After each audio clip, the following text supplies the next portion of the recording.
السلام عليكم ورحمة الله. أعوذ بالله من الشيطان الرجيم. بسم الله الرحمن الرحيم. الحمد لله وكفى وسلام على عباده الذين اصطفى وآل كل والصحابة ومن اقتفى. ما بعد إن نريد إلا الإصلاح ما استطعت وما توفيقي إلا بالله عليه توكلت وإليه أنيب. ما شاء الله كان وما لم يشأ لم يكن ولا حول ولا قوة إلا بالله العلي العظيم. ولا حول ولا قوة إلا بالله العلي العظيم. ولا حول ولا قوة إلا بالله العلي العظيم. പ്രിയ സഹോദരങ്ങളെ,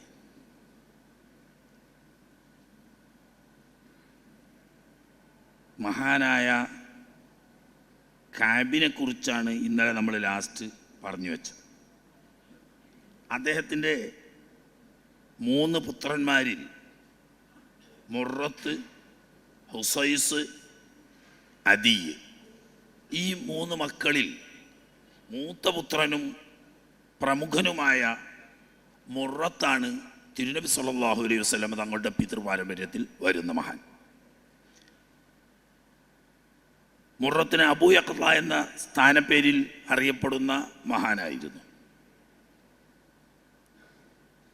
മഹാശക്തൻ, അതിയോഗ്യൻ എന്നർത്ഥത്തിനുള്ള മുറത്ത് പേര് പോലെ തന്നെ അക്കാലത്ത് ജീവിച്ചിരുന്ന മഹാ വ്യക്തിത്വത്തിൻ്റെ ഉടമയും ശ്രദ്ധേയനുമായിരുന്നു.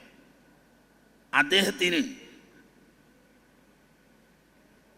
3 മക്കളാണ്.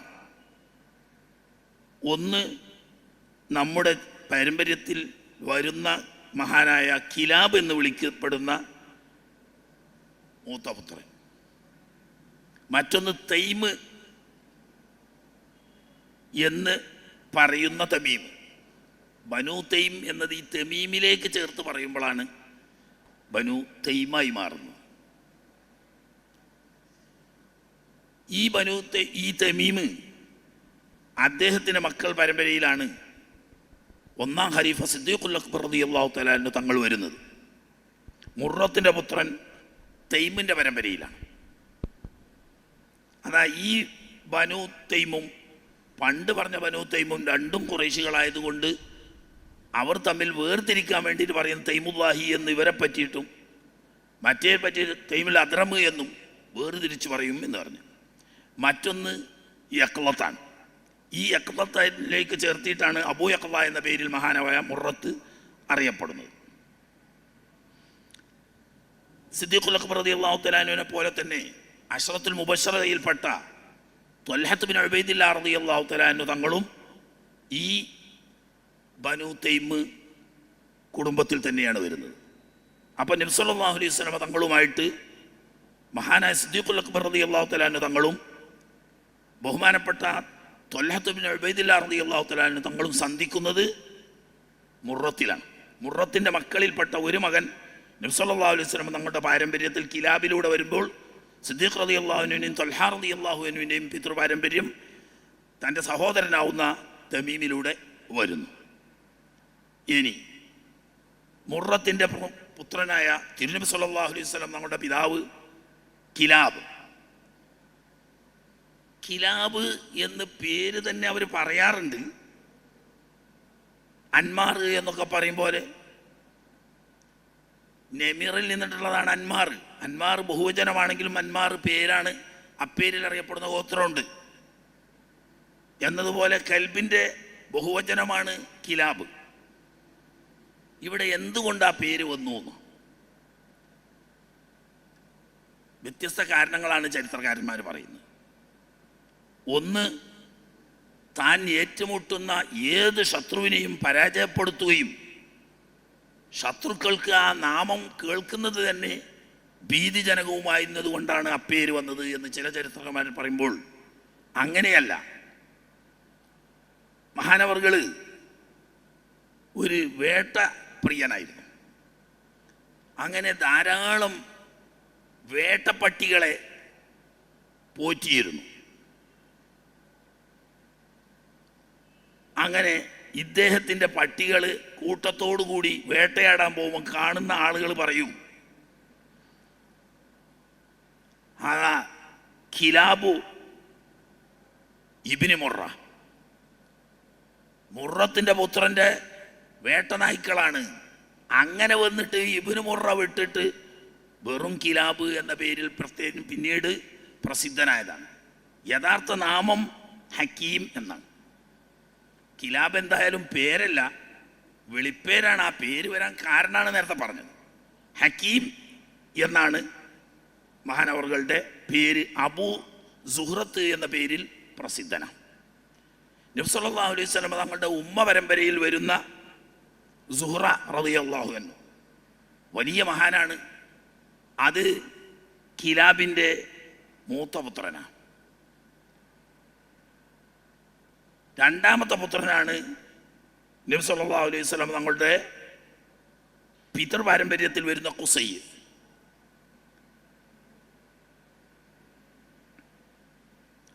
ഈ കിലാബ് വലിയ പ്രമുഖ നേതാവായതുകൊണ്ട് തന്നെ അദ്ദേഹം വിവാഹബന്ധം നടത്തിയത് അറബുകളിൽ പ്രസിദ്ധ ധനവാനും നേതാവും പ്രമുഖനുമായിരുന്ന സഅദ് ബിൻ സഅല് എന്ന് പറയുന്ന പ്രമുഖ നേതാവിൻ്റെ പുത്രി ഫാത്തിമ ബിന്ത് സഅദ് ബിൻ സഅലിനെയാണ് കിലാബ് വിവാഹം കഴിച്ചിരുന്നത്.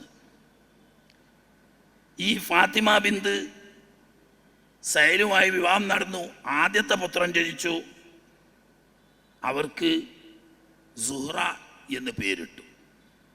സുഹ്റ എന്ന് പറയുമ്പോൾ പെണ്ണാണെന്ന് നോക്കണ്ട, അത് അവരുടെ പേരായിട്ട് പുരുഷന് പറയുന്ന പേര് തന്നെയാണ്.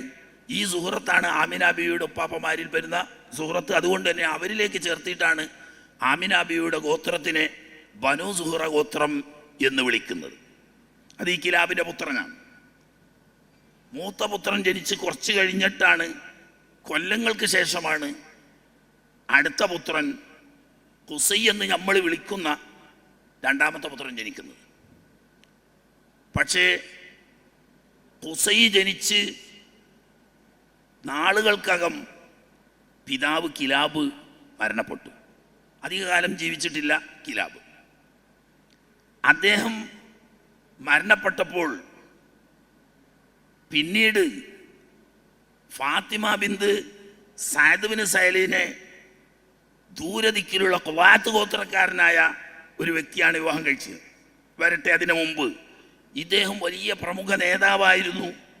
അദ്ദേഹം മകളെ കിലാബിന് വിവാഹം കഴിച്ചപ്പോൾ സമ്മാനമായി അറബികൾ അക്കാലം വരെ ആരും ചെയ്തിട്ടില്ലാത്ത വാളുകൾ സ്വർണം കൊണ്ടും വെള്ളി കൊണ്ടും അലങ്കരിക്കുന്ന സമ്പ്രദായം തുടങ്ങി വെച്ചത് ഈ സഅദ് ബിൻ സഅലാണ്. അങ്ങനെ തൻ്റെ പ്രിയപ്പെട്ട പുത്രിയെ വിവാഹം കഴിച്ചു കൊടുത്ത പുതുവാരന് വിവാഹ സമ്മാനമായിട്ട് 2 വാളുകൾ സഅദ് ബിൻ സഅല് നൽകുകയുണ്ടായി. ഒന്ന് സ്വർണം കൊണ്ട് അലങ്കരിച്ചതും മറ്റൊന്ന് വെള്ളി കൊണ്ട് അലങ്കരിച്ചതുമാണ്. അമ്മോശൻ്റെ അടുക്കൽ നിന്ന് സമ്മാനമായി ലഭിച്ച അമൂല്യമായ 2 വസ്തുക്കൾ എന്നെന്നും സ്മരിക്കുന്ന നിലക്ക് ഒരു ചരിത്രമായി നിലനിൽക്കട്ടെ എന്ന് വിചാരിച്ച മഹാനായ കിലാബ് ഈ 2 വാളുകളും പരിശുദ്ധ കഅബ ഷരീഫിന് ഹദിയായി നൽകുകയുണ്ടായി. ഈ ഹദിയായി നൽകിയ സ്വർണവാളും വെള്ളിവാളും പിന്നീട് കഅബ ഷരീഫിൻ്റെ കവാടത്തിൽ സൗന്ദര്യത്തിന് വേണ്ടി അടിച്ചു വെച്ചിരുന്നു. അങ്ങനെയാണ് ആദ്യമായി കഅബ ഷരീഫ് സ്വർണം കൊണ്ട് അലങ്കരിക്കുന്ന സമ്പ്രദായം തുടങ്ങുന്നത്. ഇദ്ദേഹം നൽകിയ ഈ സ്വർണവാളും ഈ വെള്ളിവാളുമാണ്. ആട്ടെ, ഇദ്ദേഹം അധികം താമസിയാതെ മരണപ്പെട്ടതുകൊണ്ട് രണ്ടാമത്തെ മകൻ മുലക്കുടി പ്രായത്തിൽ തന്നെ പിതാവ് മരണപ്പെട്ടപ്പോൾ ഖുദാത്ത് ഗോത്രക്കാരൻ ഈ സ്ത്രീയെ കല്യാണം കഴിച്ചു. അദ്ദേഹം ഇന്നത്തെ സൗദി അറേബ്യയുടെ വടക്കേ അറ്റത്തുള്ള മദീനത്തുൽ ഉലയുടെ അടുത്ത പ്രദേശങ്ങളിലാണ് ഖുദാത്തുകാരക്കാരുടെ താമസം. സ്വാഭാവികമായും ഖുദാത്തുകാരൻ വിവാഹം കഴിച്ച് ഭാര്യയെ കൂടെ കൂട്ടുമ്പോൾ മുലക്കുടി പ്രായത്തിലുള്ള പൈതലാവുന്ന കുട്ടി ഖുസൈനെയും കൂടെ കൂട്ടി. സുഹൃത്തപ്പോഴേക്ക് പ്രായപൂർത്തിയെത്തിയ ഒരു മനുഷ്യനായതുകൊണ്ട് ഉമ്മയുടെ കൂടെ പോകാതെ തൻ്റെ കുടുംബമാവുന്ന ഖുറൈശികളുടെ കൂടെ നാട്ടിൽ തന്നെ താമസിച്ചു.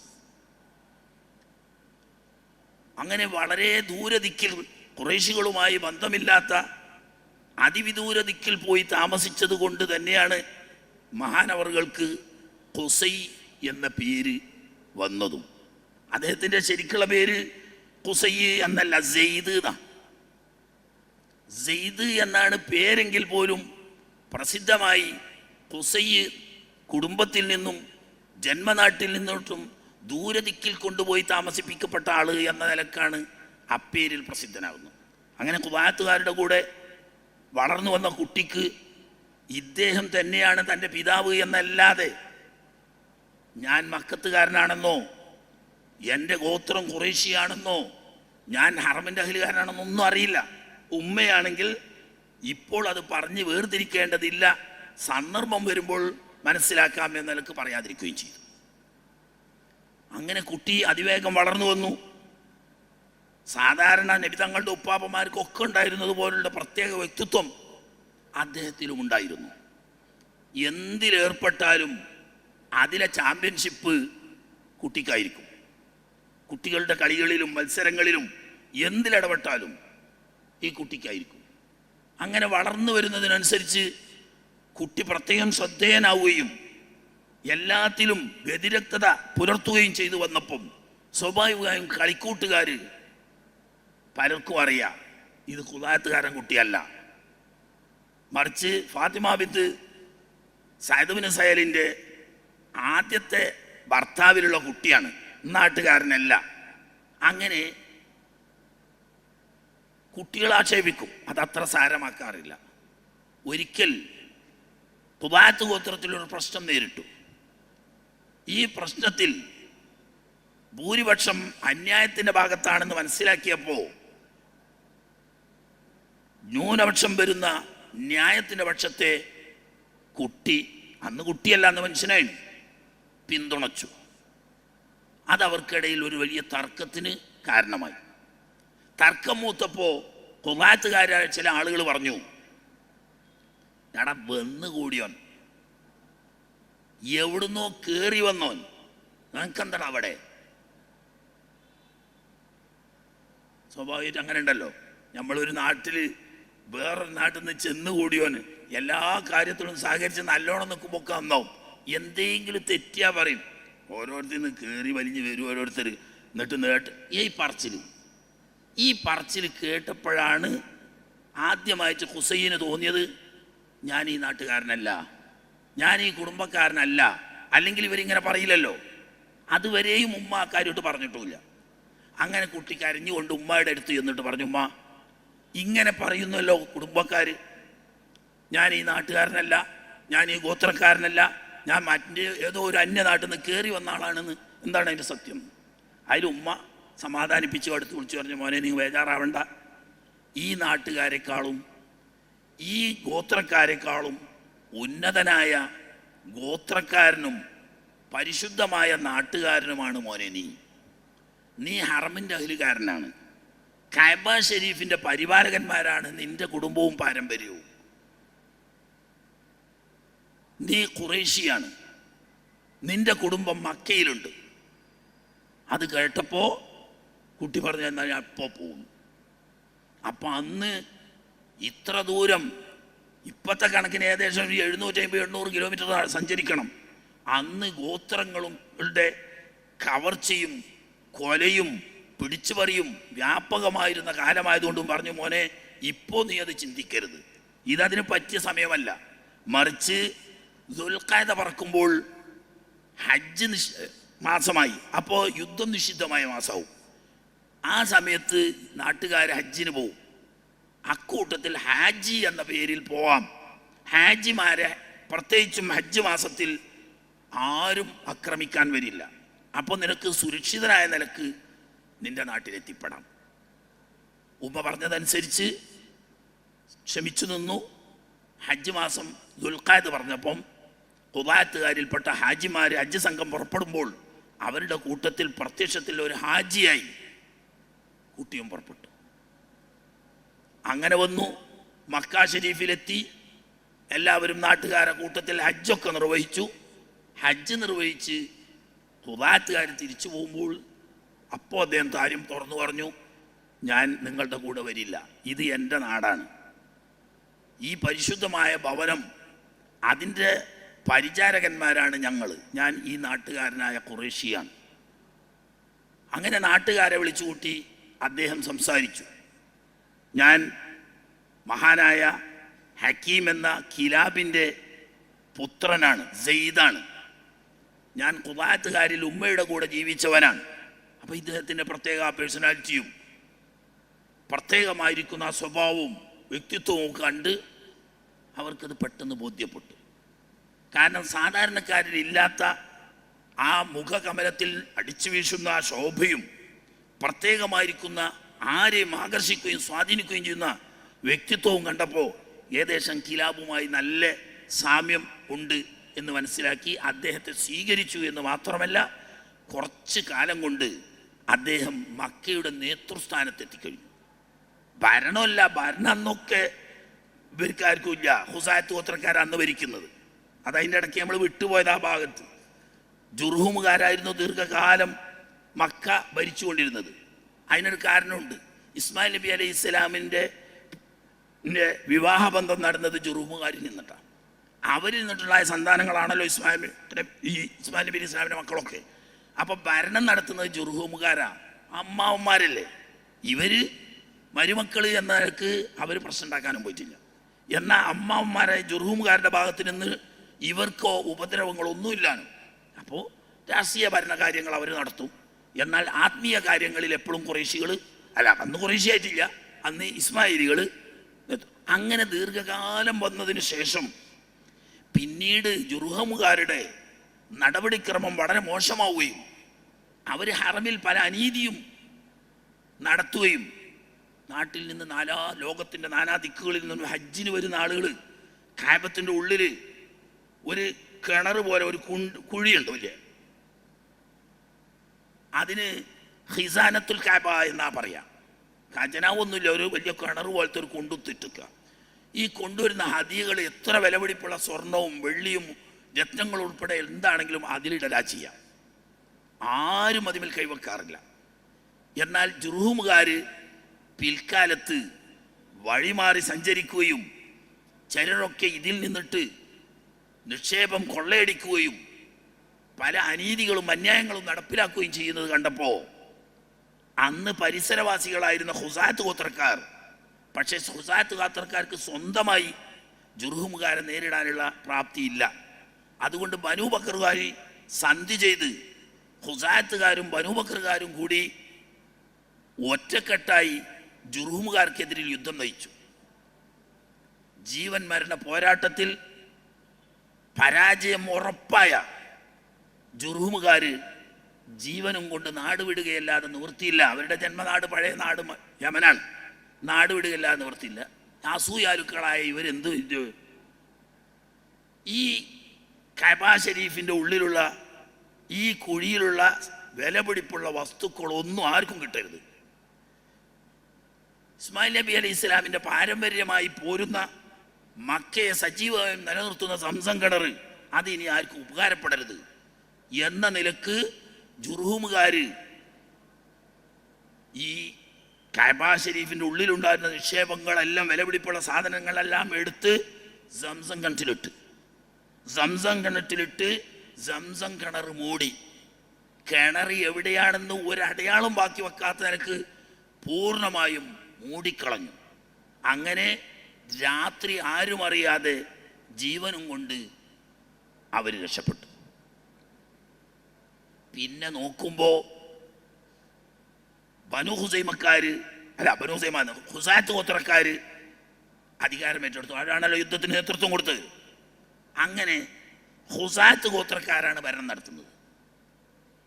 പഴയ കാലത്ത് ജുർഹുമുകാരുടെ നല്ല കാലത്ത് ഏതായാലും ഇസ്മായിലികൾക്ക് വളരെ സന്തോഷമായിരുന്നു. ഇനി അല്പമൊക്കെ വഴി തെറ്റിയപ്പോഴും അവരെ സംബന്ധിച്ചൊരു ഭീഷണിയായിരുന്നില്ല. കാരണം എന്തായാലും ഈ അമ്മാവൻ ബന്ധം അവരപ്പോഴും നിലനിർത്തി പോന്നിരുന്നു. പക്ഷേ ഇബ്രാഹിമി മില്ലത്തിലില്ലാത്തതും പൂർവ്വകാലത്ത് നടപ്പില്ലാത്തതുമാവുന്ന ചില അനീതികളൊക്കെ അവർ നടത്തി എന്നതൊഴിച്ചാൽ ഇസ്മായിലികൾക്ക് അവരെ കൊണ്ട് കാര്യമായ പ്രയാസങ്ങളൊന്നുമില്ലായിരുന്നു. പക്ഷേ ഇവരധികാരം ഏറ്റെടുത്തപ്പം ശൈലി മാറി. ഖുസാത്തുകാർ അധികാരം ഏറ്റെടുത്തപ്പോൾ അവരുമായിട്ട് ഇങ്ങനെ ബന്ധമൊന്നുമില്ലല്ലോ. തന്നെയല്ല, അവർ ജുർഹുംകാർക്കെതിരെ നടത്തിയ യുദ്ധത്തിൽ ഇസ്മായിലികളൊട്ട് പങ്കെടുത്തിട്ടുമില്ല. ബനൂ ബക്കറുകാരും ഖുസാത്തുകാരും മാത്രമാണ് ആ യുദ്ധത്തിൽ പങ്കെടുത്തത്. അതുകൊണ്ട് തന്നെ ഇവർക്ക് പല നിലക്കുള്ള വിഷമങ്ങളും അവഗണനകളും വന്നതുകൊണ്ട് ഖുറൈശികൾ ചിന്നിച്ചിതറി പല ഭാഗത്തായി താമസിക്കുകയാണ്. അതിനിടയിൽ പൊതുവെ കാർഷിക മേഖലയല്ലല്ലോ. അപ്പം ജീവിക്കാൻ പ്രയാസപ്പെടുന്ന ചില കുടുംബങ്ങൾ അവർക്കൊരു പ്രത്യേക സ്വഭാവം ഉണ്ടായിരുന്നു. നാട് വിട്ട് ആരും അറിയാത്ത ഒറ്റപ്പെട്ട വല്ല പ്രദേശത്തും പോയി താമസിക്കുക, എന്നിട്ട് ഒരു ടെൻറ്റ് കെട്ടി അതിൽ താമസിക്കുക, ഓരോരുത്തരും മരിച്ചു തീരുമ്പോൾ ബാക്കിയുള്ളവർ മറമാടുക. അങ്ങനെ ആരാരും അറിയപ്പെടാതെ ഒറ്റപ്പെട്ട പ്രദേശത്ത് പോയിട്ട് പാവപ്പെട്ട സാധുക്കൾ പട്ടിണി മരണം വരിക്കുന്ന ഒരവസ്ഥ വരെ ഉണ്ടായിരുന്നു. കാരണം ആരും അതിന് നേതൃത്വം കൊടുക്കാനോ ഈ കാര്യങ്ങൾ ചിന്തിച്ച് അതിന് പരിഹാരം കാണാനോ എന്നവർക്കില്ല. ഭരണാധികാരികളാവുന്ന ഖുസാത്തുകാരാണെങ്കിലോ ബനൂ ഇസ്മായിലികളുടെ കാര്യത്തിൽ തീരെ ശ്രദ്ധിക്കാതെയുമായിരുന്നു. അതിനിടയിലാണ് ഈ ഖുസൈ മക്കയിൽ വരികയും കുറഞ്ഞ കാലം കൊണ്ട് മഹാനവറുകൾ ഖുറൈശികളുടെ നേതൃസ്ഥാനത്തെത്തുകയും ചെയ്തു. ഭരണം ഖുസാത്തുകാരുടെ കയ്യിലാണെങ്കിലും ഖുറൈശികളുടെ പൊതു നേതൃത്വം ഖുസൈൻ്റെ കയ്യിൽ വന്നു. വരുമ്പോൾ ഒന്നുമില്ലെങ്കിലും ഇയാൾ വലിയൊരു ഭാഗ്യം കിട്ടിയാണ്. മക്കയിലേക്ക് വിദേശത്ത് നിന്ന് വലിയൊരു സമ്പന്നനായ ഒരു വ്യാപാരി മക്കയിൽ കച്ചവടത്തിന് വന്നതാണ്. അന്നത്തെ കണക്കിന് 10,000 വില പിടിക്കുന്ന വ്യാപാര വസ്തുക്കളുമായി വന്നു. പക്ഷേ അയാൾക്ക് മക്കളില്ല, അനന്തരക്കാരില്ല. അങ്ങനെ ഇദ്ദേഹം മക്കത്ത് വെച്ച് രോഗം ബാധിച്ചു. അദ്ദേഹത്തെ ഖുസൈ വേണ്ടതുപോലെ ശുശ്രൂഷിച്ചു. അപ്പം അദ്ദേഹത്തിന് ഏതായാലും അനന്തരാവകാശമില്ല. മരിക്കുന്നതിന് മുമ്പ് അദ്ദേഹം വസിയത്ത് എഴുതി വെച്ചു, എനിക്കോ അവകാശികളാരുമില്ല, അതുകൊണ്ട് ഈ നാട്ടിനും ഈ നാട്ടുകാർക്കും നല്ലത് മാത്രം ചെയ്യുന്ന ഈ മനുഷ്യന് എൻ്റെ സ്വത്ത് ഞാൻ വസിയത്താക്കുന്നു. അങ്ങനെ ആ വ്യാപാരി മരണപ്പെട്ടപ്പോൾ വലിയ സമ്പത്തിൻ്റെ ഉടമയായിരുന്ന അദ്ദേഹത്തിൻ്റെ ആ സമ്പത്ത് മുഴുവനും വസിയത്ത് മുഖേന മഹാനായ ഖുസൈന് കൈവച്ചു. അപ്പോൾ നേരത്തെ തന്നെ നേതൃഗുണങ്ങളെല്ലാം മൊത്ത മഹാന് സാമ്പത്തിക ശേഷി കൂടി വന്നപ്പോൾ ആരും അനുസരിക്കുന്നൊരവസ്ഥ വന്നു. അങ്ങനെ നിൽക്കുമ്പോഴാണ് അന്ന് ഖുസാത്തുകാരുടെ ഭരണ നേതൃത്വം വഹിച്ചിരുന്നത് ഹുലൈൽ ഇബ്നു ഹുബൈഷ അൽ ഖുസായി, ഹുലൈൽ ഇബ്നു ഹുബൈഷ അൽ ഖുസായി. ഹുലൈൽ എന്ന് പറയുന്ന ഒരു ഭരണാധികാരിയാണ് അന്ന് മക്കം ഭരിച്ചുകൊണ്ടിരുന്നത്, ഖുസാത്തുകാരനാണ്. അദ്ദേഹത്തിന് ഒരു മകനും ഒരു മകളുമാണുള്ളത്. മകൾ സുന്ദരിയും ബുദ്ധിമതിയും യോഗ്യയുമാണ്. പക്ഷേ മകൻ ബുദ്ധിപരമായി ചില തകരാറുള്ള കാര്യങ്ങൾ നടത്താൻ പ്രാപ്തിയില്ലാത്ത മകനായിരുന്നു. അങ്ങനെ ഹുലൈലിൻ്റെ അരികെ ചെന്ന് ഖുസൈ താങ്കളുടെ മകളെ എനിക്ക് വിവാഹം ചെയ്തു തരണമെന്നാവശ്യപ്പെട്ടു. അപ്പം നാട്ടിലെ ഭരണാധികാരിയാണെങ്കിലും അദ്ദേഹത്തിന് ബോധ്യപ്പെട്ടു ഈ നാട്ടിൽ എന്തായാലും എൻ്റെ മോളെ കെട്ടാൻ എല്ലാ അർത്ഥത്തിലും യോഗ്യത ഇദ്ദേഹത്തിന് ഖുസൈന് തന്നെ. അങ്ങനെ സന്തോഷപൂർവ്വം മകളെ ഹുബ്ബ എന്ന മകളുടെ പേര്, ഹുബ്ബ എന്ന പേരിലുള്ള ഹുലൈലിൻ്റെ മകളെ മഹാനായ ഖുസൈ കല്യാണം കഴിച്ചു. അങ്ങനെ ഈ ഹുബ്ബയിലാണ് ഖുസൈൻ്റെ സന്താനങ്ങളൊക്കെ ജനിക്കുന്നത്. കുറച്ച് കഴിഞ്ഞ് പിതാവ് ഹുലൈല് ആസന്ന മരണനായ സമയത്ത് നോക്കുമ്പോൾ മോനെ ഭരിക്കാനൊന്നും പറ്റൂല. ഇത് കഅബ ശരീഫിൻ്റെ കാര്യം നോക്കണം, മക്കയുടെ ഭരണകാര്യങ്ങൾ നിർവഹിക്കണം. അപ്പോൾ ദീനിൻ്റെയും ദുനിയാവിൻ്റെയും ഭരണം നടത്തേണ്ട സാധനമാണ്, അതിനൊന്നും ഇവനെ പറ്റൂല. പിന്നെ പുറത്തേക്ക് ഇത് പോകാനും പാടില്ല. അങ്ങനെ എന്താക്കി, സ്വന്തം മകള് ഹുബ്ബയെ തൻ്റെ ശേഷമുള്ള വസിയായിട്ട് അധികാരങ്ങളും കാര്യങ്ങളും നിർവഹിക്കാൻ വസിയത്ത് ചെയ്തുകൊണ്ടാണ് ഹുലൈൽ മരണപ്പെടുന്നത്. ഹുലൈൽ മരണപ്പെട്ടപ്പോൾ ഇവിടെ ഏറ്റവും പ്രധാനപ്പെട്ട ഉത്തരവാദിത്വം വരുന്നത് കഅബ ഷരീഫിൻ്റെ ഹിജാബത്ത് എന്ന് പറയും. അത് തുറക്കലും അടക്കലും, അവർക്ക് സമ്മതമുള്ള ആളുകളെ കഅബയിൽ പ്രവേശിപ്പിക്കലും സമ്മതം ഇല്ലാത്തവരെ തടയലും, ഇതിനൊക്കെ അധികാരമുള്ളവരാണ് ഹിജാബത്തിൻ്റെ ആളുകൾ. ഈ ഹിജാബത്തിൻ്റെ പണി ഹുബ്ബ പറഞ്ഞു, എന്നോടത് കഴിയില്ല. കഅബ ഷരീഫിൻ്റെ വാതില് കോണിച്ച് കയറണമല്ലോ, അത് ഒരാക്കിയതാണ്, അത് വേറെ വിഷയം. ഇങ്ങനെ കോണിച്ച് കയറി ആളുകൾ വരുമ്പോൾ ഒക്കെ പോയിട്ട് വാതിൽ തുറന്നെടുക്കാനും വേണ്ടവർക്ക് കിടന്നു കൊടുക്കാനും വേണ്ടാത്തവർക്ക് അതിനൊന്നും എന്നോട് കഴിയൂല. അതുകൊണ്ട് അക്കാര്യം ഞാൻ എൻ്റെ ആങ്ങളയെ ഏൽപ്പിക്കട്ടെ. ആങ്ങളനെ ഭരിക്കാൻ പറ്റാത്തത് കൊണ്ടിട്ടാണ് ആങ്ങളക്ക് അധികാരം കൊടുക്കാതെ നാട്ടു നടപ്പിനെതിരായിട്ട് മകൾക്ക് അധികാരം വസിയത്ത് ചെയ്ത് വാപ്പ മരണപ്പെട്ടു പോയത്. പക്ഷേ ഇയാൾക്ക് ഇതിന് പറ്റൂല എന്നുറപ്പാണ്. അബൂ ഉബഷാൻ എന്ന് വിളിക്കും ഇയാളെ പറ്റി. അൽ മുസ്തർഷ് എന്നിട്ട് അയാളെ പേര്.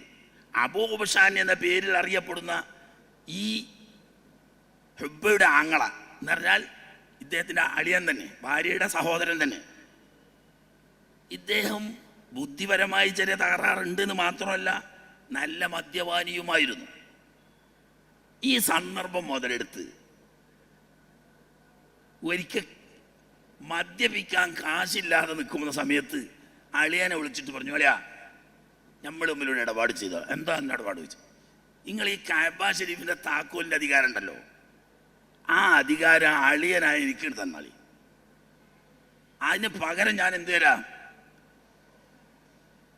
ഒരു തോൽപാത്രം നിറയെ മദ്യവും നല്ല മധ്യപ്രായത്തിലുള്ള ഒട്ടവും തരാറ്. ഇയാൾക്കുണ്ടോ വല്ല കഥയും? കഅബ ഷരീഫിൻ്റെ വില എന്താണ്, അതിൻ്റെ ഹിജാബത്തിൻ്റെ സ്ഥാനം എന്താണ്, ഇതൊന്നും മനസ്സിലാക്കാൻ മാത്രമുള്ള ബുദ്ധി വളർച്ചയില്ലാത്ത ഈ അബൂ ഉബഷാൻ എന്ത് പറഞ്ഞു? അങ്ങനെയെങ്കിൽ അങ്ങനെ അളിയാ ഞാൻ വിറ്റു പറഞ്ഞു. ഞാൻ വിറ്റു. ആ തക്കം നോക്കിയിട്ട് ഇയാൾക്ക് പറഞ്ഞ് ഒട്ടവും കൊടുത്ത് ഈ പറഞ്ഞ മദ്യവും കൊടുത്ത് താക്കോല്, കഅബ ഷരീഫിൻ്റെ താക്കോല് കൈവന്നതോടുകൂടി ഹറമിൻ്റെ നിയന്ത്രണം ഹുസൈൻ്റെ കയ്യിലായി. പക്ഷേ ഹുസൈൻ്റെ കയ്യിൽ അധികാരം വന്നാൽ അത് നോക്കി നിൽക്കുന്നവരല്ല ഹുസായത്തുകാർ. കാരണം ഹുസായത്തുകാർ നേരത്തെ പറഞ്ഞ ജുർഹുമുകാരോട് പടവെട്ടി നേടിയതാണ്. പടവെട്ടി നേടിയ നൂറ്റാണ്ടുകൾ കൈകാര്യം ചെയ്ത ഈ ഭരണം ഇരുചെവി അറിയാതെ ഇത്രയും നിസ്സാരമായൊരു വസ്തുവിന് കൈമാറ്റം ചെയ്ത അബൂ ഉബഷാൻ അഹ്സറു സഫഖത്തൻ മിൻ അബീ ഉബഷാൻ എന്ന് സാധാരണ അറബികൾ ഒരു ആപ്തവാക്യം തന്നെ പറയാറുണ്ട്. കച്ചവടം പറ്റപ്പൊളിഞ്ഞ കച്ചവടമാണെങ്കിൽ പറയും അബൂ ഉബഷാന്റെ കച്ചവടത്തിനും കാട്ടിലും പൊളിഞ്ഞ കച്ചവടമാണ് എന്ന് പറഞ്ഞാൽ ഇതിലും വലിയൊരു കച്ചവടം പൊളിയാനില്ലല്ലോ. കഅബ ഷരീഫിന്റെ ഹിജാബത്ത് അധികാരം ഇത്രയും നിസ്സാരമായ രണ്ട് വസ്തുക്കൾക്ക് അങ്ങനെ ഇവര് സംഘടിച്ചു. ഖുറൈശികൾക്കെതിരിൽ പടപൊരുതൽ, ബലപ്രയോഗത്തിലൂടെ ഖുസയിൽ നിന്നിട്ടും അധികാരവും താക്കോലും തിരിച്ചു പിടിക്കാൻ വേണ്ടിയിട്ട്. അപ്പോ ബനു ഹുസാത്തുകാര് യുദ്ധത്തിന് തയ്യാറായപ്പോൾ പണ്ടത്തേതുപോലെ തന്നെ ബനൂ ബക്കറുകാർ അവരോട് സഹകരിക്കാനും തയ്യാറായി. അങ്ങനെ ബനൂ ബക്കറുകാരും ഹുസാത്തുകാരും സംഘടിച്ച് ഖുറൈശികൾക്കെതിരിൽ യുദ്ധത്തിന് വന്നപ്പോൾ ഖുറൈശികളോട് ഒറ്റക്കത് നേരിടാൻ കഴിയില്ല. അപ്പോൾ ബനൂ കിനാനത്തുകാരെ സഹായം അഭ്യർത്ഥിച്ചു, അവർ സഹായിക്കാൻ തയ്യാറായി. എന്നാലും തികയില്ലെന്ന് കണ്ടപ്പോൾ തൻ്റെ ഉമ്മയുടെ ഭർത്താവിൻ്റെ കുടുംബം താൻ ജീവിച്ച് വളർന്ന ഖുദാത്തുകാരോട് സഹായം അഭ്യർത്ഥിച്ചു. അങ്ങനെ ഈ ഫാത്തിമ എന്ന് പറയുന്ന സ്വന്തം ഉമ്മയിൽ ജനിച്ച ഒരു സഹോദരനും അവരുമായി ബന്ധപ്പെട്ട കുടുംബങ്ങൾ ഉൾക്കൊള്ളുന്ന ഒരു സൈന്യം ഖുദാത്തുകാരിൽ നിന്നിട്ടും അതോടുകൂടി തന്നെ ബനൂ ഹുസാത്തുകാരും അല്ല ബഹുമാനപ്പെട്ട ഖുറൈശികളും കൂടി ഈ മുക്കൂട്ട് മുന്നണി ബനു ഹുസൈമക്കാരോടും ബനു ബക്കറുകാരോടും യുദ്ധം ചെയ്തു.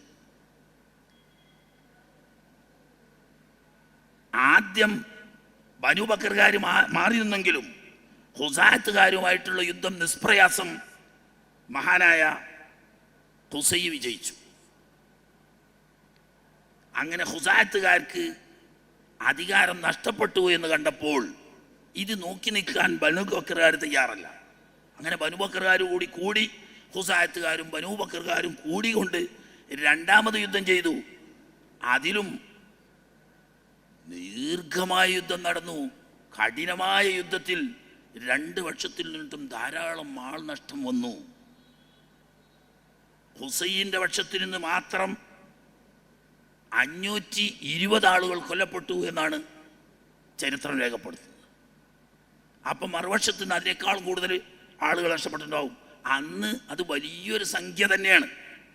ഇങ്ങനെ വന്നപ്പോൾ ഇത് ഖുറൈശികളുടെയും ഹുസാത്തുകാരുടെയും ബനു ബക്കറുകാരുടെയും നാശം കുറിക്കുമെന്ന് മനസ്സിലാക്കിയ അവരിൽ വിവേകമുള്ള ആളുകൾ ഇടക്കിറങ്ങി മദ്യം പറഞ്ഞു പ്രശ്നം തൽക്കാലം യുദ്ധം നിർത്തി. ഇനി നമ്മൾ തമ്മിലുള്ള തർക്കം, ഈ തർക്കം തീർക്കാൻ അറബികളിൽ പ്രസിദ്ധരായ ജ്യോത്സ്യന്മാരെ അല്ലെങ്കിൽ സേവക്കാരെ സമീപിക്കുന്ന സമ്പ്രദായം അറബികൾക്ക് പണ്ടേയുണ്ട്.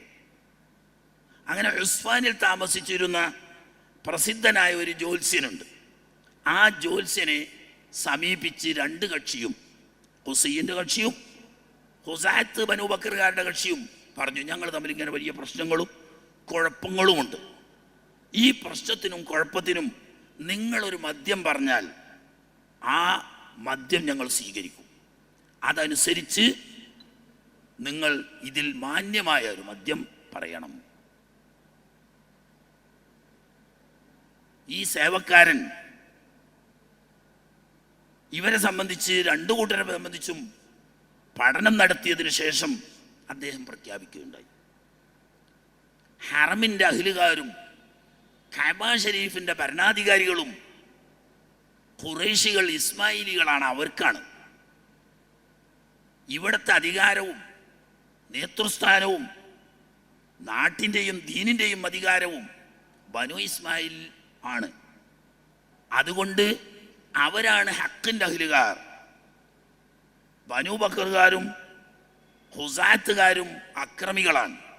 അതുകൊണ്ട് അക്രമികളും ഹക്കിൻ്റെ അഹ്ലുകാരും തമ്മിൽ യുദ്ധം നടന്നാൽ അക്രമികൾ നഷ്ടം വെച്ചു കൊടുക്കേണ്ടതാണ്. ന്യായത്തിൻ്റെ അഹ്ലുകാർ മറുകക്ഷിക്ക് നഷ്ടം കൊടുക്കേണ്ട ആവശ്യമില്ല.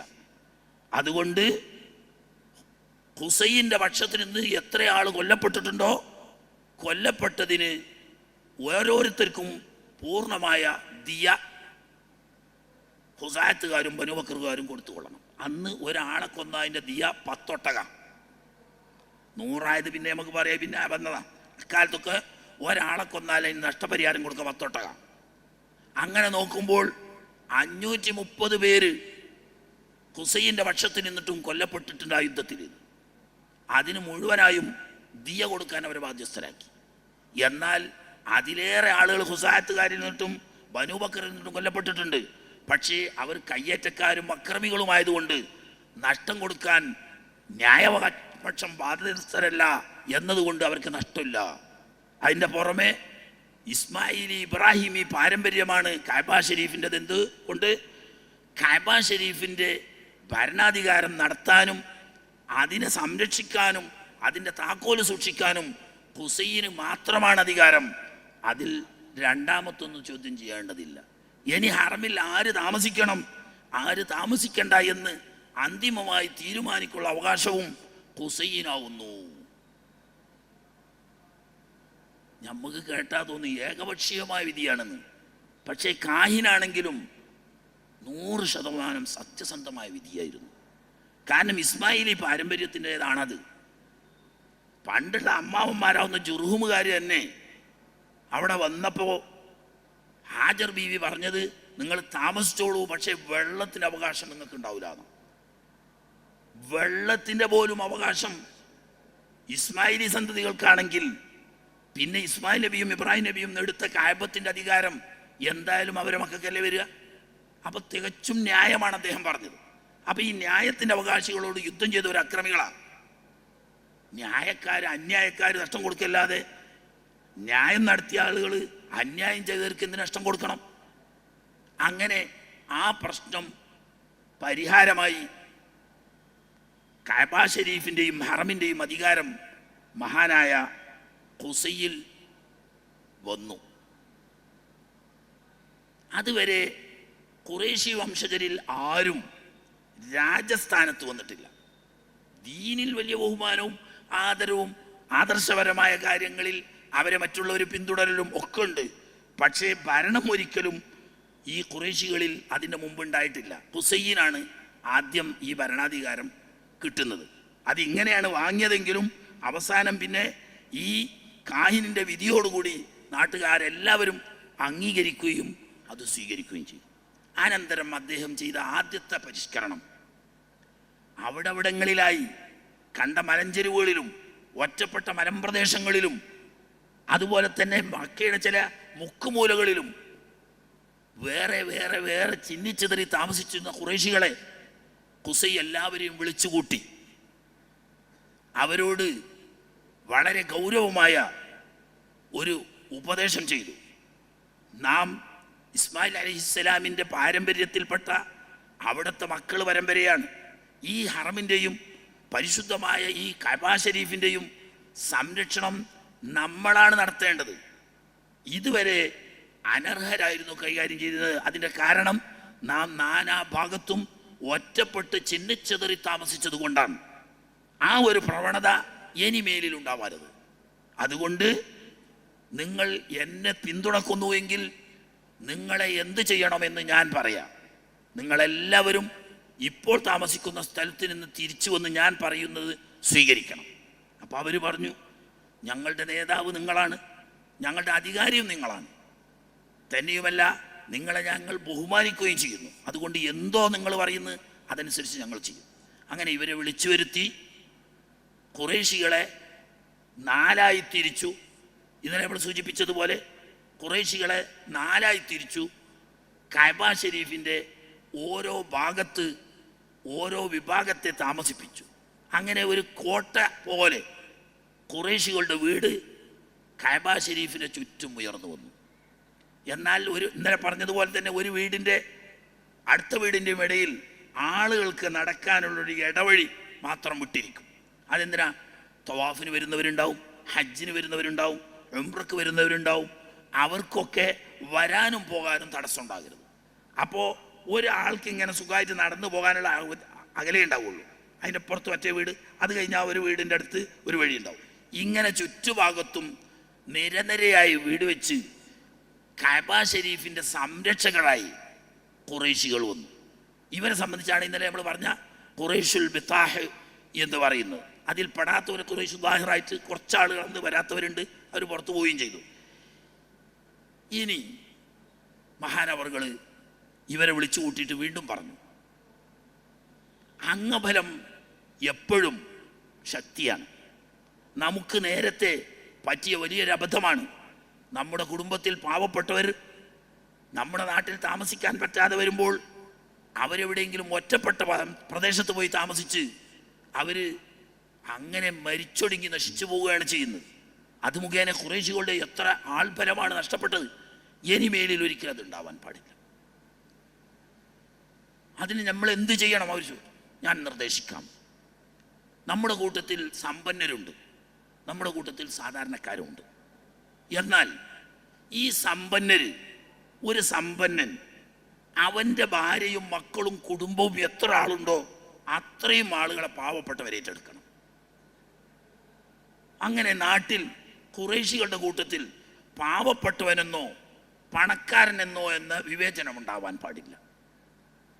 ഒന്നിച്ച് ഒറ്റക്കെട്ടായി നീങ്ങുമ്പോൾ അത് നമ്മുടെ കുടുംബത്തിന് വലിയ ശക്തി വരും, വലിയ അംഗബലം വരും. അങ്ങനെ വരുമ്പോൾ ഇനിയൊരു ശക്തി നമ്മളെ ആക്രമിക്കാനോ കഅബ ഷരീഫിൻ്റെ അധികാരം പിടിയിലൊതുക്കാനോ ആരും വരില്ല. അങ്ങനെ ആദ്യമായി കുടുംബ ക്ഷേമത്തിന് വേണ്ടി ശാസ്ത്രീയമായ സംവിധാനത്തിലൂടെ ഒറ്റക്കെട്ടായ ഒരു മുന്നേറ്റം നടത്തി ഖുറൈശികളെ മുന്നോട്ട് കൊണ്ടുവരാൻ ശ്രമിച്ച അദ്ദേഹം ഹജ്ജിൻ്റെ വേളയായാൽ ഇദ്ദേഹം ആളുകളൊക്കെ വിളിച്ചു കൂട്ടും. കഅബ ശരീഫിന്റെ ചുമരിൽ ചാരി നിന്നുകൊണ്ട് പറയും, ഖുറൈശികളെ, നിങ്ങൾ അല്ലാഹു തആല ആദരിച്ച ഇസ്മായിൽ അലൈഹി ഇസ്ലാമിൻ്റെ മക്കളാണ്. ഈ കഅബ ശരീഫ് നിർമ്മിച്ച ഖലീലുല്ലാഹി ഇബ്രാഹിം അലൈഹി ഇസ്ലാമിൻ്റെയും ഇസ്മായിൽ അലൈഹി ഇസ്ലാമിൻ്റെയും മക്കൾ പരമ്പരയിൽപ്പെട്ടവരാണ് നമ്മൾ. ഈ വീട് നമ്മളുടേതല്ല, ലോകപരിപാലകനാകുന്ന റബ്ബുൽ ഇസ്സത്തിൻ്റെ വീടാണ്. ഇവിടെ ഹജ്ജിനും ഉംറയ്ക്കും വരുന്നവർ അള്ളാഹുവിൻ്റെ അതിഥികളാണ്. ലോകത്ത് ബഹുമാനിക്കാൻ കടപ്പെട്ട ഏറ്റവും പ്രമുഖരായ അതിഥികൾ അള്ളാഹുവിൻ്റെ അതിഥികളാണ്. നാട്ടിൻ്റെ നാനാദിക്കിൽ നിന്നും പ്രയാസങ്ങൾ സഹിച്ച് ക്ഷീണിച്ച് അവശരായി കഷ്ടപ്പെട്ടുകൊണ്ടാണ് പല ദൂരദിക്കുകളിൽ നിന്നിട്ടും ഹാജിമാർ വരുന്നത്. അതുകൊണ്ട് അവരെ മാന്യമായി സ്വീകരിച്ച് ഹജ്ജും ഉംറയും കഴിഞ്ഞ് സന്തോഷമായി തിരിച്ചു പോകാനുള്ളൊരു സംവിധാനം നാം കൂട്ടായി ഉണ്ടാക്കണം. ഇതിന് ഞാൻ നിങ്ങളെ വിഷമിപ്പിക്കില്ലായിരുന്നു. എനിക്ക് സ്വന്തമായി ഇതിന് സാമ്പത്തിക ശേഷിയുണ്ടെങ്കിൽ നിങ്ങളെ ആരെയും ഞാൻ വിഷമിപ്പിക്കില്ല. പക്ഷേ എൻ്റെ സ്വത്തിൻ്റെ ഭീമമായൊരു ഭാഗം ഞാൻ ഇതിന് നീക്കിവെക്കാം. പുറമെ ഓരോ വീട്ടുകാരും അവരവരുടെ സാമ്പത്തിക ശേഷി അനുസരിച്ച് ശുദ്ധമായ ധനം പ്രത്യേകം നോക്കണം. ഇന്ന് ഇസ്ലാമില്ല, ഖുർആനില്ല, തൗഹീദില്ല, ഒന്നും കാണാത്ത കാലം. താഹിറായ സംശുദ്ധമായ മുതൽ മാത്രമേ ഇതിലേക്ക് തരാവൂ. പലിശ മുഖേനയോ കൊള്ള മുഖേനയോ അടിമകളെ വെച്ചിട്ട് വ്യഭിചരിച്ചിട്ടോ, ഇതായിരുന്നു അന്നത്തെ വലിയ സമ്പാദ്യം. മറ്റുള്ളവരെ പോയി കൊള്ള ചെയ്യുക, അതുപോലെ തന്നെ പലിശ ഇടപാട് നടത്തിയിട്ട് സമ്പാദിക്കുക, അടിമ പെണ്ണുങ്ങളെ വിലക്ക് വാങ്ങിയിട്ട് ക്വാർട്ടേഴ്സ് ഉണ്ടാക്കിയിട്ട് അതിൽ താമസിപ്പിച്ചിട്ട് കച്ചവടക്കാർക്കും യാത്രക്കാർക്കും ഡെയിലി വാടകയ്ക്ക് അടിമ സ്ത്രീകളെ വ്യഭിചാരത്തിന് കൊടുക്കുക. ഇങ്ങനെയാണ് പണം ഉണ്ടാക്കുന്ന ഒരു മാർഗം. ഈ ഇതൊക്കെ തെറ്റാണെന്ന് അവർക്കറിയാം. അവർക്ക് ചെയ്യുമ്പോഴും അത് തെറ്റാണെന്ന് അവർക്കറിയാം. അതാണ് മനസ്സിലാകുന്നത്. ഇതൊന്നും അള്ളാഹുവിൻ്റെ പള്ളി സന്ദർശിക്കാൻ വരുന്ന ഹാജിമാർക്കോ അതുപോലെ തന്നെ ഉംറക്കാർക്കോ കൊടുക്കാൻ പാടില്ല. അള്ളാഹു വിശുദ്ധനായതുപോലെ അള്ളാഹുവിൻ്റെ അതിഥികൾക്ക് കൊടുക്കുന്നത് വിശുദ്ധമായിരിക്കണം. ആ പ്രഖ്യാപനത്തോടു കൂടി ഓരോ കുടുംബത്തിൻ്റെയും സാമ്പത്തിക സ്ഥിതി അനുസരിച്ച് കൊല്ലത്തിൽ ഒരു നിശ്ചിത ഫീസ് എല്ലാവരും കൊടുക്കണമെന്ന് പാസ്സാക്കി. അത് വളരെ കുറച്ചേ കഴിവുള്ളൂവെങ്കിൽ അത്ര, ഒരു ദീനാറിനെ ഒരു കൊല്ലത്തിൽ ഒരാൾക്ക് കഴിയുമെന്നല്ല, അത്ര. അങ്ങനെ എല്ലാവരും കൂടി അവരവരുടെ ഫണ്ട് ഹുസൈനെ ഏൽപ്പിക്കും. തൻ്റെ വലിയൊരു സംഖ്യ അതും കൂട്ടിയിട്ട് ഹജ്ജിന് വരുമ്പോൾ, അന്ന് സംസം കിണറില്ലല്ലോ, സംസം കിണർ എവിടെയെന്ന് ആർക്കും അറിയണില്ല. മക്കയിൽ തൊട്ടു മുമ്പ് കുഴിച്ചിരുന്ന അജൂൽ എന്ന് പറഞ്ഞ ഒരു കിണറുണ്ട്. ആ ഒരു കിണറ്റിൽ നിന്ന് കോരി ഉണ്ടാക്കുന്ന വെള്ളമുണ്ട്, അതിനൊരു പരിധിയുണ്ട്. പിന്നീട് ദൂരദിക്കുകളിൽ നിന്നിട്ട് ഒട്ടകപ്പുറത്ത് തോൽപാത്രത്തിൽ കോരി നിറച്ച് കൊണ്ടുവന്ന് അറഫയിലും മിനയിലും മുസ്ദലിഫയിലും ഹറമിലും തോല് കൊണ്ട് വലിയ ഹൗള് നിർമ്മിച്ച് ആ ഹൗളിൽ വെള്ളം നിറക്കും. ഹാജിമാർ വന്നിട്ട് പോകുന്നത് വരെ മക്കയിൽ താമസിക്കാനും അറഫയിൽ ആവശ്യത്തിനും മുസ്ദലിഫയിൽ ആവശ്യത്തിനും മിനയിൽ ആവശ്യത്തിനും വെള്ളം ഇങ്ങനെ ഹൗളുകൾ ഉണ്ടാക്കി ദൂരദിക്കുകളിൽ നിന്നിട്ട് ഒട്ടകപ്പുറത്ത് തോൽപാത്രങ്ങളിലാക്കി കൊണ്ടുവന്ന് നിറച്ചു വെക്കുക ഹാജിമാർക്ക്. ഇതിനു വേണ്ട ചെലവിലേക്ക് അതെടുക്കുക. പോരാത്തതിന് ഈ ഹാജിമാർ വന്നാൽ അവർ പോകുന്നത് വരെ ആവശ്യമുള്ളവർക്കൊക്കെ സൗജന്യ ഭക്ഷണം. സ്വന്തം കഴിച്ച് ഇഷ്ടം പോലുള്ളവർ അത് വന്ന് കഴിക്കൂല. അല്ലാത്തവരൊക്കെ ഹജ്ജിന് വന്നാൽ ഹജ്ജ് കഴിഞ്ഞ് തിരിച്ചു പോകുന്നത് വരെ അവർക്ക് സുഭിക്ഷമായി ഭക്ഷിക്കാൻ വേണ്ട ഭക്ഷണം. ഇങ്ങനെ ഭക്ഷണവും വെള്ളവും ഹാജിമാർക്കും ഉംറക്കാർക്കും സൗജന്യമായി കൊടുത്ത് ഈ ഫണ്ടിനാണ് റിഫാദത്ത് എന്നവർ പറഞ്ഞിരുന്നത്. അങ്ങനെ ഈ റിഫാദത്തും ഹിജാബത്തും ഇപ്പോൾ മഹാനായ ഹുസൈൻ്റെ കൈവശത്തിലാണ്. അതോടുകൂടി ഖുറൈശിയുടെ പ്രശസ്തി വർദ്ധിക്കുകയും ഖുറൈശികളിലുള്ളതായ ബഹുമാനവും ആദരവും ലോകത്ത് പ്രസിദ്ധമാവുകയും ദൂരദിക്കുകളിൽ നിന്നൊക്കെ വരുന്ന ഹാജിമാർ അവരുടെ പ്രദേശങ്ങളിലും നാടുകളിലും ഈ ഗുണവും മഹിമയും മേന്മയും പറഞ്ഞ് പ്രചരിപ്പിക്കുകയും ചെയ്യും. അങ്ങനെ പ്രശസ്തിയുടെ കൊടുമുടിയിലെത്തി നിൽക്കുന്ന മഹാനായ ഖുസൈ, അദ്ദേഹം എന്ത് പറഞ്ഞാലും ജനങ്ങൾ അതൊരു ദീന് പോലെ ഒരാചാരമായി സ്വീകരിക്കുമായിരുന്നു. അങ്ങനെ മഹാനവർകൾ ഖുറൈശികളെ ഐക്യപ്പെടുത്തി ശക്തിപ്പെടുത്തി മക്കയുടെ നടപടിക്രമങ്ങളിൽ വലിയ പരിഷ്കരണങ്ങൾ വരുത്തി കഅബ ഷരീഫിൻ്റെ ഇമാറത്തിലും ഹജ്ജിമാരെ സ്വീകരിക്കുന്നതിലും വലിയ മാറ്റങ്ങളൊക്കെ വരുത്തിയ മഹാനവർകൾ. അദ്ദേഹത്തിന് 4 മക്കളുണ്ടായിരുന്നു. അതിൽ ഏറ്റവും പ്രസിദ്ധൻ അബ്ദുമനാഫ് എന്ന പേരിൽ അറിയപ്പെടുന്ന തങ്ങളുടെ ഉപ്പാപ്പെ. എല്ലാവരെയും കുറ്റിയൊന്നും പറഞ്ഞാൽ നമുക്ക് ഇതൊന്നും പറഞ്ഞു തീർക്കാൻ കഴിയില്ല. അബ്ദുമനാഫ് പേരല്ല, മനസ്സിലാക്കണം. അദ്ദേഹത്തിൻ്റെ പേര് മുഗീറാണ്. മഹാനായ ഖുസൈ വരുത്തിയ വലിയൊരു പരിഷ്കരണമാണ്. അതുവരെ മക്കയിൽ കെട്ടിടങ്ങൾ, കഅബയിലാണ്, കെട്ടിടങ്ങളൊന്നുമില്ല. താമസം ഇവിടെയൊക്കെ ഉണ്ട്. ഒരു പുരയായിട്ട് കെട്ടിയ കെട്ടിടങ്ങളില്ലായിരുന്നു. രാത്രിയായാൽ മക്ക ബൗണ്ടറിയുടെ പുറത്തു പോയിട്ട് അവർ താമസിക്കുമായിരുന്നുള്ളൂ. മക്കയിൽ വെച്ച് ജനാപത്തുണ്ടാവുന്നത് ഭംഗിയല്ല എന്ന് മനസ്സിലാക്കിയിരുന്നു ജാഹിലിയ്യ കാലത്തവർ. എന്നാൽ ആദ്യമായി മക്കയിൽ കഅബ ഷരീഫിൻ്റെ സമീപത്തായി ഭരണകാര്യങ്ങൾ, കൂടിയാലോചനകൾ ഒക്കെ നടത്താൻ വേണ്ടിയിട്ട് ആദ്യമായി ഒരു കെട്ടിടം നിർമ്മിച്ച അതാണ് ദാറുൻ നദ്വ. ഈ ദാറുൻ നദ്വ നാട്ടിലെ ഭരണകാര്യങ്ങൾ, ശത്രുക്കളുമായിട്ടുള്ള യുദ്ധത്തിൻ്റെ കാര്യങ്ങൾ, ഇതര ഗോത്രങ്ങളുമായി കൊണ്ടുള്ള കരാറുകൾ, സന്ധികൾ, അതിൻ്റെ ലംഘനങ്ങൾ, ഏത് കാര്യങ്ങളും കൂടിയാലോചിച്ചു കൊണ്ട് മാത്രമേ തീരുമാനിക്കുമായിരുന്നു. ഓരോ ഗോത്രത്തിലും തിരഞ്ഞെടുക്കപ്പെട്ട പ്രമുഖരായ വ്യക്തിത്വങ്ങളുണ്ടാവും. അവർ ഖുസൈൻ്റെ ദാറുൻ നദ്വയിൽ വെച്ചിട്ടാണ് കാര്യങ്ങളൊക്കെ തീരുമാനിക്കുക. അത് എത്രത്തോളം വന്നു, ഒരു കുട്ടിയെ കെട്ടിക്കണമെങ്കിൽ ദാറുൻ നദ്വയിൽ വെച്ച് നിശ്ചയിക്കണം. ഒരാൾ കല്യാണം, വിവാഹം കഴിക്കണമെങ്കിൽ അതിന് ദാറുൻ നദ്വയിൽ വെച്ചിട്ട് തീരുമാനിക്കണം. ഒരു പെൺകുട്ടി ഋതുമതിയായി അവളൊരു സ്ത്രീയായി പ്രഖ്യാപിക്കണമെങ്കിൽ ദാറുൻ നദ്വയിൽ പോയിട്ട് അവിടുന്ന് പർദ്ദ ധരിപ്പിക്കണം. ഇങ്ങനെ വേണ്ടിയിട്ട് ചെറുതും വലുതുമായ എല്ലാ കാര്യങ്ങളും ദാറുൽ നദ്വയിൽ വെച്ച് തീരുമാനിക്കുക, അവിടുത്തെ തീരുമാനം അംഗീകരിക്കുക എന്നൊരവസ്ഥ വന്നു.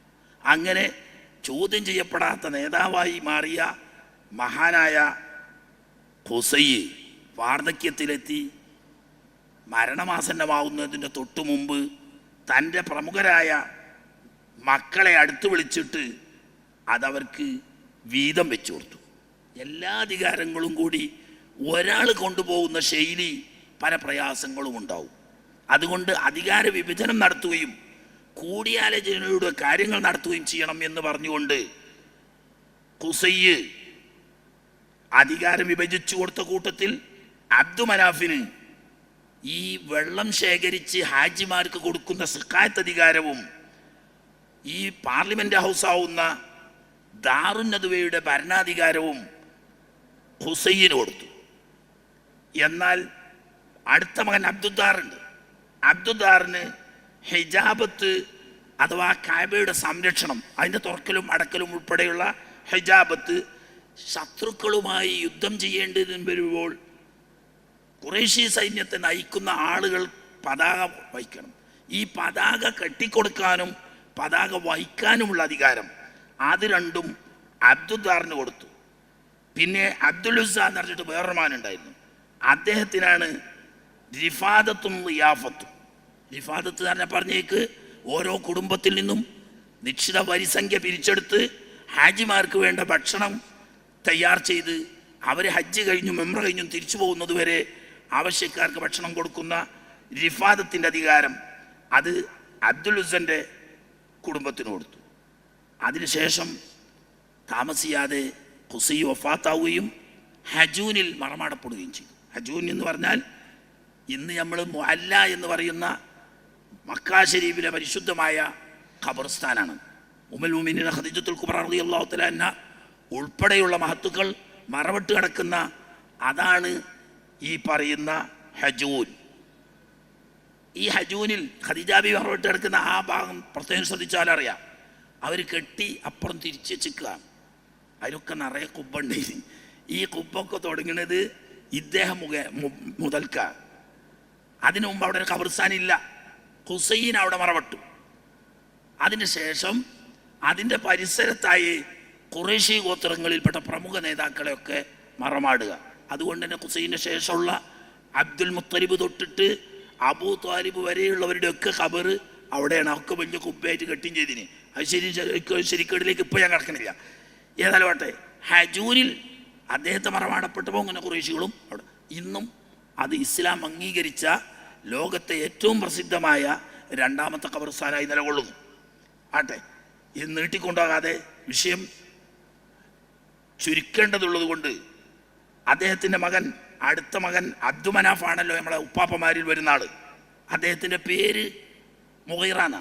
അബ്ദുമനാഫ് എന്ന് പേര് പറയാൻ കാരണം നേരത്തെ പറഞ്ഞ ഹുബ്ബല്ലേ ഉമ്മ, അവർ വലിയൊരു ഗോത്രത്തിൻ്റെ നേതാവിൻ്റെ മകനായിരുന്നുവല്ലോ. നാട് ഭരിച്ചിരുന്ന ഹുസാത്തുകാരിൽപ്പെട്ടവരുമാണ്. അവരുടെ വലിയൊരു പൂജാവിഗ്രഹമാവുന്ന മനാത്ത എന്ന് പറഞ്ഞിട്ടൊരു വിഗ്രഹമുണ്ട്. ഈ വിഗ്രഹത്തിന് ഖിദ്മത്ത് ചെയ്യുന്ന ഹാദിമായിട്ട് ഉമ്മ കുട്ടിയെ നിയമിച്ചു. അങ്ങനെ മനാത്തയുടെ ഹാദിമ് എന്ന നിലക്ക് അബ്ദുൽ മനാത്ത എന്ന് പേര് വന്നു. അപ്പോൾ നോക്കുമ്പോൾ അബ്ദു മനാത്ത എന്ന പേരിൽ കിനാന ഗോത്രത്തിൽപ്പെട്ട പ്രസിദ്ധനായ ഒരാളുണ്ട്. അപ്പം അത് രണ്ടും കൂടി കൺഫ്യൂഷൻ ആകണ്ട എന്നുള്ള നിലക്ക് അതേ അർത്ഥം കിട്ടുന്ന മനാഫ് എന്ന് പേരുണ്ട്. ചില ആളുകൾ അറിവില്ലായ്മയുടെ ചില കാരണങ്ങൾ പറയാം. അബ്ദു മനാഫ് എന്ന് പേരിടാൻ പാടില്ല എന്ന് ആരൊക്കെയോ പറഞ്ഞിട്ട് മനസ്സിലാക്കി. എന്നാൽ തലക്കുന്ന് മനാഫ് വെട്ടിയിട്ട്, അല്ല അബ്ദു വെട്ടിയിട്ട് മനാഫ് എന്ന് പേരിടുന്നവർ ഇപ്പോഴും ഉണ്ട്. മനാത്തൻ്റെ പേര് തന്നെയാണ് ഈ മനാഫ് എന്ന് പറയുന്നത്. രണ്ട് ശൈലിയിൽ ഉച്ചരിക്കുന്നു എന്ന് ചോദിച്ചാൽ മനാത്തയും മനാഫും ഒറ്റ അർത്ഥത്തിന് ഉപയോഗിക്കുന്ന. പിന്നെ ഇവിടെ മനാഫ് എന്നാക്കിയത് ഈ കിനാനത്ത് ഗോത്രക്കാരനാവുന്ന അബ്ദു മനാത്തയും ഇദ്ദേഹവും തമ്മിൽ തിരിച്ചറിയാത്ത കൺഫ്യൂഷൻ വരണ്ട എന്നുള്ളവർക്ക് മനാഫാക്കിയതാണ്. അപ്പം അബ്ദു മനാഫ് എന്നും പേരിട്ടൂടാ, മനാഫ് എന്നും പേരിടുന്നത് നമ്മളെ സംബന്ധിച്ച് നല്ലതല്ല. ആട്ടെ, അങ്ങനെ അബ്ദു മനാഫ് നേരത്തെയുള്ള ഈ ഉപ്പാപ്പമാരെ പോലെ തന്നെ പ്രത്യേക വ്യക്തിത്വവും സൗന്ദര്യമുള്ളത് കൊണ്ട് തന്നെ അദ്ദേഹത്തെ അറിയപ്പെട്ടിരുന്നത് ഖമറുൽ ബത്ഹാ എന്ന പേരിലാണ്. ചരിത്രത്തിലേക്കൊന്നും കിടക്കുന്നില്ല. വളരെ യോഗ്യനാണ്, മഹാനാണ്. മരണശേഷം പിൽക്കാലത്ത് കരിങ്കല്ലിൽ കൊത്തിയ ലിപിയിൽ കാണാം, ഇന്നൽ മുഗീറത വസ്സാ ഖുറൈശൻ ബിതഖ്വല്ലാഹ് വസിലത്തിർ റഹം. ആണോ? മുഗീറ അഥവാ നിങ്ങൾ പറയുന്ന അബ്ദു മനാഫാവുന്ന മുഗീറ എന്ന ഞാൻ ഖുറൈശികളെ അള്ളാഹുവിന് തഖ്വ ചെയ്ത് ജീവിക്കണമെന്നും കുടുംബബന്ധം കൃത്യമായി പാലിച്ചു കൊള്ളണമെന്നും വസിയ്യത്ത് പറയുന്നു എന്ന് കടലാസിലല്ല എഴുതി വെച്ചത്, കല്ലിൽ കൊത്തിവെച്ചിരുന്നു. അങ്ങനെ അദ്ദേഹം 4 മക്കളാണ്ടായിരുന്നു. അവിടെ കഞ്ഞിങ്ങോട്ട് ഇറങ്ങി വരിക. അബ്ദു മനാഫിൻ്റെ 4 മക്കള്, ഒന്ന് ഹാഷിം, മറ്റൊന്ന് അബ്ദു ഷംസ്. ഇത് രണ്ടും ഇരട്ട മക്കളാണ്. ഹാഷിമും അബ്ദു ഷംസും ഒന്നിച്ചാണ് ഇരട്ട മക്കളായിട്ടാണ് പറഞ്ഞത്. ആദ്യം ഹാഷിം ജനിച്ചു, അതിനെ തൊട്ട് തുടർന്ന് അബ്ദു ഷംസും ജനിച്ചു. ജസദല്ല, ഒരു ജാതി ഇരട്ടകളുമായിരുന്നു ഒട്ടിപ്പിടിച്ച്. പക്ഷേ ഒന്നായിട്ടില്ല. ഹാഷിമിൻ്റെ പെരുവിരൽ, കാലിൻ്റെ പെരുവിരൽ അബ്ദു ഷംസിൻ്റെ നെറ്റിയിൽ ഇങ്ങനെ ഒട്ടിപ്പിടിച്ചിട്ടാണ്. ഒരു വിരല് മറ്റേയാളെ നെറ്റിയിൽ ഒട്ടിപ്പിടിച്ചിട്ട് അങ്ങനെ അത് വേർപ്പെടുക്കേണ്ടി വന്നു. അങ്ങനെ വേർപ്പെടുത്തപ്പോൾ സ്വാഭാവികമായും രണ്ടാളിൽ നിന്നും രക്തം പൊടിഞ്ഞു. അപ്പോൾ തന്നെ ചില ലക്ഷണക്കാർ പറഞ്ഞിട്ടുണ്ട്, ഈ 2 മക്കളും അവരുടെ പാരമ്പര്യം ഒത്തുപോകില്ല, അതെപ്പോഴും പ്രശ്നം ഉണ്ടാവുന്നു. അത് പിന്നെ എന്നും കാണും ചെയ്യാത്. ഈ ബനു ഉമയ്യക്കാരൊക്കെ ഈ അബ്ദു ഷംസിൻ്റെ പാരമ്പര്യത്തിൽ വരുന്ന, അബ്ദു ഷംസിൻ്റെ മകനാണ് ഉമയ്യത്ത്, അയാളുടെ പാരമ്പര്യത്തിലാണ് ഈ ബനു ഉമയ്യക്കാർ. മറ്റൊരു ബനു ഹാഷിമുകാരായിട്ടാണ് വരുന്നത്. ഈ ബനു ഹാഷിമും ബനു ഉമയ്യയും തമ്മിൽ അധിക കാലത്തും റസൂലുള്ളാഹി സ്വല്ലല്ലാഹു അലൈഹി വസല്ലം തങ്ങളുടെ ആഗമനത്തോടുകൂടി ഇസ്ലാമിലേക്ക് വന്നപ്പോൾ അൽഹംദുലില്ലാഹ് അതൊക്കെ തീർന്നു. അതുവരെ കടുത്ത ശത്രുതയിലായിരുന്നു ആ രണ്ട് കുടുംബവും ഉണ്ട്. ഈ ലക്ഷണമായിട്ടാണ് അത് പറഞ്ഞത്. അപ്പോൾ ഖുർആനും സുന്നത്തും ഒന്നുമല്ല, ചില ലക്ഷണക്കാർ നോക്കി അങ്ങനെ പറഞ്ഞു. പിന്നുള്ളത് മുത്തലിബ്, നൗഫൽ, ഇങ്ങനെ 4 മക്കൾ. അതിൽ ഹാഷിമും മുത്തലിബും എപ്പോഴും ഇണപിരിയാത്ത സ്നേഹബന്ധത്തിലായിരുന്നു ജ്യേഷ്ഠനും അനുജനും. അതേ രീതിയിൽ തന്നെ അബ്ദു ഷംസും നൗഫലും പറയുമ്പോൾ നൗഫലിൻ്റെ ഉമ്മ വേറെയാണ്, എന്നാലും ഈ അബ്ദു ഷംസും നൗഫലും എന്നും കൂട്ടുബന്ധയിന്. അത് ഇസ്ലാമിന് മുമ്പ് ജാഹിലിയ്യ കാലത്തും അങ്ങനെ തന്നെയാണ്, ഇസ്ലാമിൽ വന്നപ്പോഴും അങ്ങനെ തന്നെയാണ്. തന്നെയല്ല, ഇപ്പോൾ അഹ്ലു ബൈത്തായിട്ട് നബി സല്ലല്ലാഹു അലൈഹി വസല്ലം ഞങ്ങളെ എട്ടിന കൂട്ടത്തിൽ ബനു ഹാഷിമിനെ എണ്ണുന്ന കൂട്ടത്തിൽ ബനു മുത്തലിബുകാരി എണ്ണി. അപ്പം അത് അന്ന് തൊട്ടിട്ട് ലോകാവസാനം വരെ അത് രണ്ടായിട്ട് തന്നെ. ബനു നൗഫലും ബനു അബ്ദു ഷംസും ഒരു ഭാഗവും, അതേ സമയത്ത് ബനു ഹാഷിമും ബനു മുത്തലിബും ഒരു ഭാഗവുമായിട്ടാണ് വന്നത്. ഇനി നമുക്ക് മഹാനായ ഹാഷിമും അബ്ദു മനാഫും കൂടി പറഞ്ഞാൽ, അല്ല അബ്ദുൽ മുത്തലിബ് കൂടി പറഞ്ഞാൽ ഈ വിഷയം നമുക്ക് അവസാനിപ്പിക്കാൻ ഇൻഷാ അല്ലാഹ്. ചുരുക്കാണ്, ഇത് വളരെ ചുരുക്കിയിട്ടാണ്. ഇതിൻ്റെ ഇപ്പം മതിയായിട്ട് കേട്ട ആളുകൾക്ക്. പക്ഷെ ഞാൻ ചില ലക്ഷ്യങ്ങൾ കൂടി ഉള്ളിൽ വെച്ചുകൊണ്ട് തന്നെയാണ് തുടർന്ന് പറയുന്നത്. ചില കാര്യങ്ങൾ പറയേണ്ടതുണ്ട്. അത് കൂടുതൽ പഠിച്ച ആളുകൾക്ക് അതിൻ്റെ ആവശ്യങ്ങൾ പിന്നീട് മനസ്സിലാവുള്ളൂ. അൻതല്ലദീ സുമ്മീത ഫിൽ ഖുർആനി എന്നൊക്കെ ശറഫുൽ മൗലിദിലുണ്ട്. ഖുർആൻ നബി തങ്ങൾ ജനിച്ച് 40 വയസ്സ് കഴിഞ്ഞിട്ടാണ് ഖുർആൻ ഇറങ്ങാൻ തന്നെ തുടങ്ങിയത്. നബി തങ്ങൾക്ക് 8 വയസ്സുള്ള സമയത്ത് വഫാത്തായി പോയ അബ്ദുൽ മുത്തലിബ് തങ്ങൾ നബി തങ്ങൾ ജനിച്ച പൈതലിനെ കയ്യിലെടുത്തിട്ട് അൻതല്ലദീ സുമ്മീത ഫിൽ ഖുർആനി എന്ന് പറഞ്ഞാൽ അത് പൊള്ളല്ലെങ്കിൽ ലോകത്ത് പിന്നെ വേറെ പൊള്ളുണ്ടോ എന്നൊക്കെ മൗലിദ് വിരോധികൾ ചോദിക്കുന്നതിന് മറുപടി ഒറ്റ വാക്കിൽ പറഞ്ഞിട്ട് കാര്യമില്ല. എന്താണ് ആ പറഞ്ഞത് മനസ്സിലാണ്. അപ്പോൾ അതുകൊണ്ട് ഇനി ഹാഷിമിനെ പറ്റിയും അബ്ദു മനാഫിനെ പറ്റിയിട്ടുള്ള ചർച്ചയുടെ ആയാൽ ഈ ഭാഗം ഇൻഷാ അല്ലാഹ് അവസാനിക്കും.